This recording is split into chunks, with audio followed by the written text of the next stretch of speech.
कसले बोल्दै यो म क्यामेरा बोल्न मन छैन होइन तपाईँ यहाँ राजनाथ दिनुहोस् तपाईँको राजनाथ दिनुहोस् जनताले भोट दिने हो तपाईँ जानुहोस् अनि तपाईँ यहाँ धम्काउने राजनाथ दिन्छु हिँड्ने भन्ने देखाउनु सक्दैन म धम्काउनुहोस् बिजा बसेको आएर नि आएर राजनाथ दिन्छु बोक्न सक्दिनँ नबोक्छौँ हामी बोक्छौँ 25 घाइते अहिले बोकेर हिँड्छौँ नबोक्नु जानुहोस् हामी घाइतेहरू स्वतन्त्र रूपले हाम्रो समर्थन गर्न आएको छ होइन तपाईँहरूको गुनासो हामीले बुझेको छ ठिक छ राजनाथ चिन्ता राजनाथ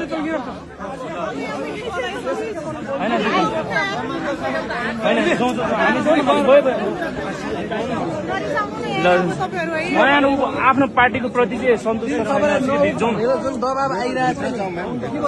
उहाँ समाजसेवी हुनुहुन्छ राम्रो हुनुहुन्छ उहाँलाई दिएको राम्रो हो मेरो चाहिँ धारणा चाहिँ हो होइन सदनमा कराउने मान्छे चाहियो नि त हाम्रो सधैँ रोडमा बसेर त हामी रोडमा बस्नुलाई खबरदारी गर्नुलाई छँदैछ नि सदनको लागि हाम्रो अभिभावक चाहिएन घाइतेहरू पनि हुनुहुन्छ नि त उहाँहरू पनि त्यो भएको कारणले स्वतन्त्र रूपमा चाहिँ हामी समर्थन गर्न आएको हो क्या हाम्रो दिदीलाई त्यो बेलामा 23 र 24 को घटना पछाडि दिदीले एउटा देवीको रूपमा होइन देवी लक्ष्मीको रूपमा र एउटा देवी दुर्गाको रूपमा उहाँ आएर हामीलाई घाइतेहरूलाई 2522 जनामा के अरे हामीलाई के अरे एउटा सपोर्ट गर्नु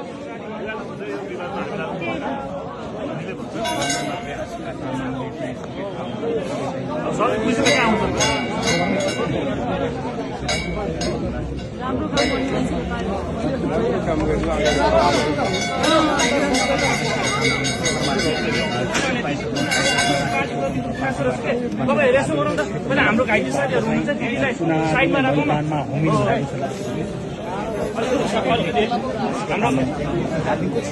हाम्रो घाइते साथीहरू घाइते दिदी हाम्रो अभिभावक हो है हाम्रो घाइतेको तर्फबाट त्यो भएको कारणले चाहिँ हामी अभिभावकलाई साथ सपोर्ट दिन आएको सधैँ रोडमा हुँदैन सधैँ तपाईँलाई दबाब आइरहेछ नि चुनावमा नलड्नका लागि माया गर्नु भएको हो म चाहिँ समाजसेवी नै भएर बस्नुपर्ने उहाँहरूको चाहना थियो